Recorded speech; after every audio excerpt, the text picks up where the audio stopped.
Imagine walking into a dimly lit church, the scent of incense lingering in the air, flickering candlelight casting golden reflections across ancient wooden panels. Suddenly your eyes are drawn upward, and there it is. A Byzantine icon staring back at you, timeless, mysterious, and somehow alive.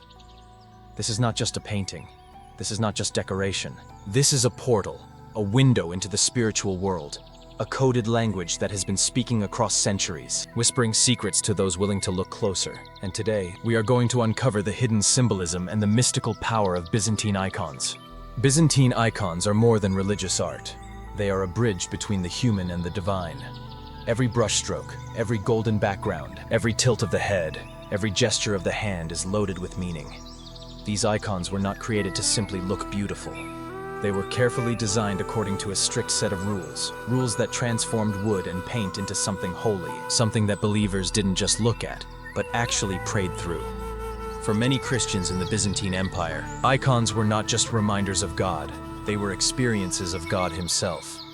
But what makes them so mysterious? Why have these images captivated historians, theologians, and art lovers for more than 1,000 years? The answer lies in their symbolism. And once you begin to decode this language, icons will never look the same to you again. Take, for example, the golden background. At first glance, you might think it's simply an aesthetic choice. But gold in Byzantine icons is never about luxury. It's about eternity. That shining, otherworldly surface is meant to erase time and space, pulling the viewer out of the everyday world and into the divine realm. Icons are not trying to capture realism. They are trying to capture heaven. And heaven is timeless, boundless, bathed in divine light. That is why there are no shadows in Byzantine icons. No light source is needed, because the figures themselves radiate eternal light. Now look at the eyes. Have you ever noticed how the eyes in Byzantine icons are often oversized, staring directly at you? That's intentional. The eyes are the window to the soul, and in icons they are exaggerated to remind us of spiritual awareness. They don't look past you, they look through you. It's as if the saints painted on those panels are still alive, still watching, still inviting you into a dialogue. This is why so many pilgrims throughout history have felt that icons speak to them, that they respond in silence to the prayers whispered before them. And what about the hands? Look closely at the right hand of Christ in almost every icon, and you will see the same gesture, 2 fingers raised, the others folded in. That's not random, it's a blessing. The 2 raised fingers symbolize Christ's divine and human nature, united in one person. The 3 folded fingers stand for the Trinity. In one simple movement, the entire theology of the Church is condensed into a gesture. It's a visual sermon. Icons are filled with this kind of symbolic shorthand. The colors, too, are not chosen by accident. Blue is the color of the divine. Red is the color of humanity and sacrifice. Green symbolizes new life.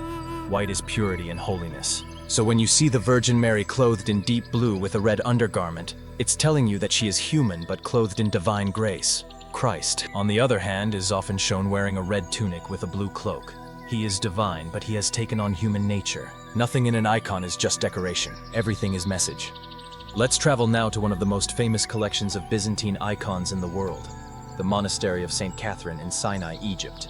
This place is a living treasure chest. Built in the 6th century, it holds some of the oldest and most exquisite icons in existence. Among them is the famous Christ Pantocrator, one of the most iconic images in Christian history.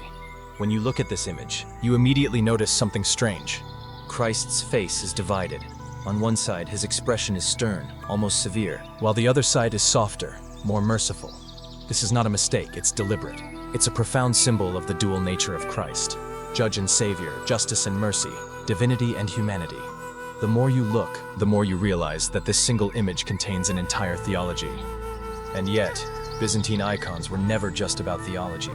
They were about mystery. For the Byzantines, an icon was not an object you studied. It was a presence you entered into.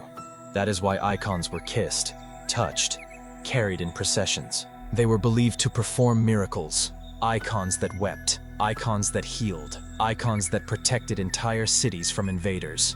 They were alive, infused with divine energy. To this day, believers in Orthodox Christianity still treat icons not as art to be admired, but as sacraments to be encountered. But let's pause for a moment and ask, why this fascination with the mystical? The answer lies in the worldview of the Byzantine Empire itself. This was a world where the line between the seen and unseen was very thin. The empire stretched across centuries, blending Roman authority, Greek philosophy, and Christian faith into a unique vision of reality. For them, the material world was not separate from the spiritual world. It was infused with it, and icons were the perfect embodiment of that belief. They were at once wood and paint, and yet something far more. They were windows into the invisible. And here's the thing, even if you are not a believer, even if you approach Byzantine icons purely as art, they still cast a spell. There is something about those elongated figures, those golden halos, those silent stares that speaks to the human soul. It's as if the icons are constantly asking, "What do you see when you look at me? What do you believe when I look back at you?" One of the most fascinating aspects of Byzantine icons is their resistance to time. While Western art moved toward realism, perspective, and naturalism, Byzantine icons stayed deliberately flat. They were not concerned with depth or shadow. Instead, they embraced abstraction, stylization, and a sense of eternity.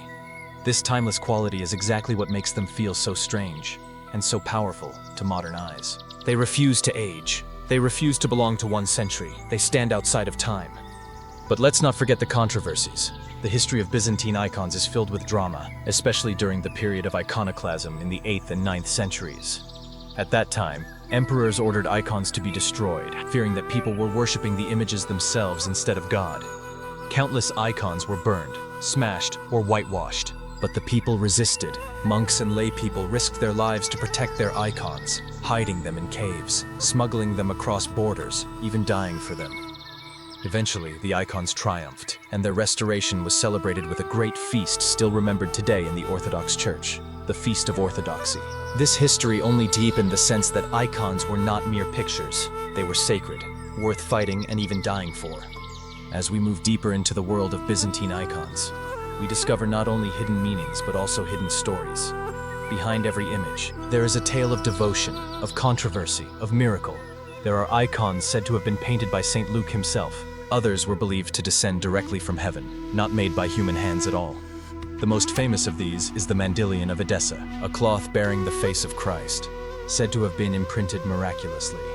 Whether legend or history, these stories reveal how deeply icons touched the imagination of the Byzantine world. So what can we learn today from Byzantine icons? In a world filled with endless distractions, icons invite us to slow down, to look deeply, to contemplate. They remind us that art can be more than entertainment. It can be a pathway to mystery. They show us that symbolism still matters, that beauty still matters, that silence still matters. And perhaps that is the greatest secret of Byzantine icons. They don't shout, they don't overwhelm, they whisper, they invite, they gaze. And if you allow them, they can transform not just how you see art, but how you see the world. So the next time you step into a church, a museum, or even scroll past an icon online, pause, look, really look. Notice the gold, the eyes, the hands, the colors. Remember that behind every detail lies a hidden world of meaning. You are not just looking at paint on wood, you are looking through a window into eternity. That is the enduring mystery of Byzantine icons. They are at once ancient and timeless, silent and speaking, material and divine. And whether you are a believer or a skeptic, an art lover or a historian, they still have the power to reach across the centuries and whisper to you. Thank you for joining me on this journey into the mysteries of Byzantine icons. If you found this exploration inspiring, don't forget to like, share, and subscribe for more deep dives into the hidden meanings of art and history. Until next time, keep your eyes open, your mind curious, and your heart ready for mystery. If you enjoyed this video, don't forget to hit the like button. It really helps the channel grow.